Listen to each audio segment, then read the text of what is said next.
Beginning. The planet's sky was green. Not the soft emerald hue of Earth's auroras, but a luminous, shifting green that seemed alive, breathing, pulsing with unseen energy. Commander Elias Wren stood on the surface of Virion 6, his visor fogged with condensation. The crash had left his ship in pieces miles behind him.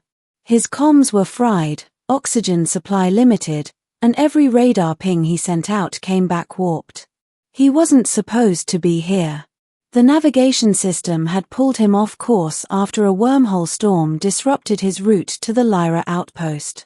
Now, Virion 6, an uncharted moon orbiting a dying star, was his only hope for survival. The air was breathable, strangely so. The soil shimmered faintly under his boots, like it had metallic veins running through it. He was still cataloging the readings when he heard it, a sound so soft it didn't register at first. A child's voice. Dad. Elias froze. He turned sharply, scanning the ridge behind him. A small figure stood there, thin, small, maybe 7 or 8 years old. The child's skin was faintly silver, his eyes too large, reflecting the green light of the sky. His hair was pale blue, flowing like threads of light.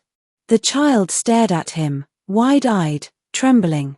Then he smiled, a smile that hit Elias like a jolt. It was human. Dad, the boy said again, running toward him.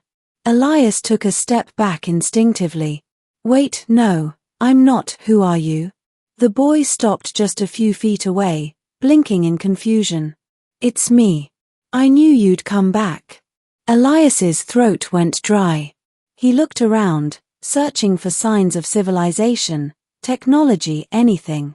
There was nothing but smooth rock and glowing dust. Kid, he said carefully, you've got the wrong person.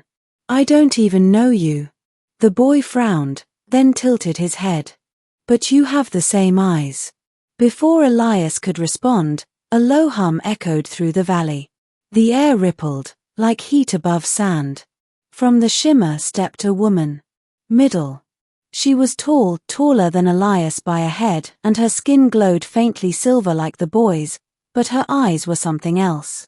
Deep amber, radiant and ancient. She wore a flowing garment that seemed half organic, half energy, glowing faintly at the seams. When she spoke, her voice was calm but layered like two tones harmonizing in one throat. You finally came back. Elias took a step back. Who are you? What do you mean came back? The woman smiled faintly. Don't you remember me? No. I've never been here before. She looked at the boy. Taryn, go inside. It's all right. The boy, Taryn, hesitated, his lower lip trembling. But Mom. Go, she said gently. He obeyed, fading back into the shimmering field she'd stepped from. Elias felt his pulse racing. What is this place? She studied him for a long moment. You are Elias Wren of Earth, explorer, commander. But before that, before your memories were rewritten, you were one of us. Elias shook his head. That's impossible. She extended a hand. Come. There's much to show you. Part of him wanted to run. But the logical part, the explorer, the scientist, knew he needed information. He followed her through the energy veil. On the other side was a world unlike anything he'd seen. The valley opened into a sprawling city built into the rock, glowing with veins of blue and silver light. Towers grew like living crystal, and transparent bridges connected platforms that floated midair. The inhabitants, tall, luminous beings like her, moved gracefully, their movements synchronized like a quiet dance. They stared as he passed. Some whispered words he couldn't understand. Where am I? He whispered. This is Arathan, she said. One of the last surviving sanctuaries of the Lyrian. He frowned. Lyrian? She nodded. The first travelers between stars. You called us myth once. Elias stared at her, realization dawning. You mean ancient aliens, the ones from the old records?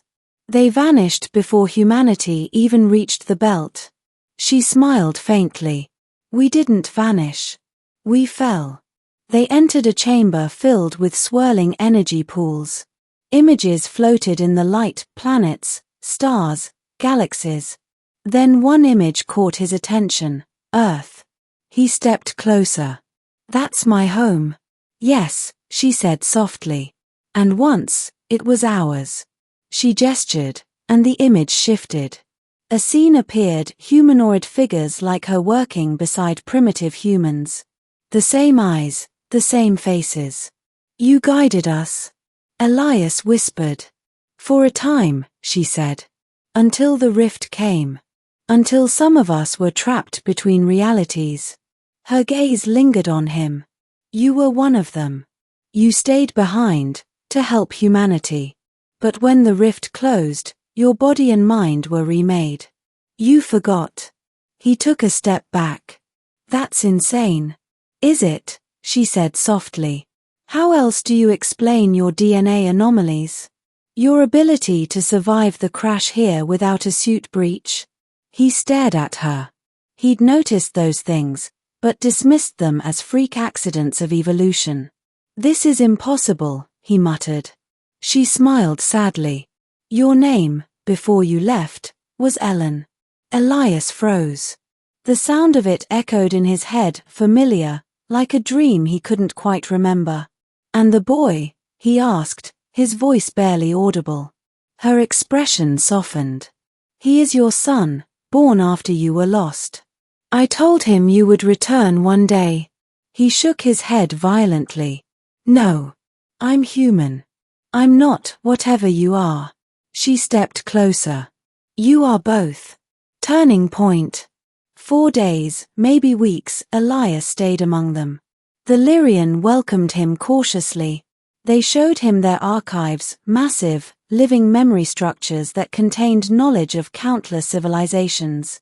They spoke of how they'd hidden themselves from the galaxy's wars, how their energy forms allowed them to exist between matter and light. He watched the boy, Taryn, play near the crystal ponds. The child laughed like any human would, splashing at the water's glow. Sometimes he'd sneak glances at Elias, uncertain, hopeful. Despite himself, Elias began to feel something. A connection. The woman Aurea, as he learned her name, told him stories of Ellen, the one he had been. She described a man torn between duty and love, who had chosen to stay behind on Earth when the rift threatened to collapse their worlds. He believed humanity deserved a chance, she said. He believed in them. Elias listened, but he couldn't remember. His human memories, the academy, his missions, the stars felt solid. Yet sometimes, when he closed his eyes, he'd see flashes, hands glowing with light, a world of silver, a woman's voice whispering his name. One evening, as the two suns dipped below the horizon, painting the valley gold and violet, he found Taryn sitting alone. You don't have to call me that, Elias said gently. Dad, I mean. Taryn looked up. Mom says names are energy. If I feel you are my dad, then you are. Elias smiled faintly. You're a strange kid.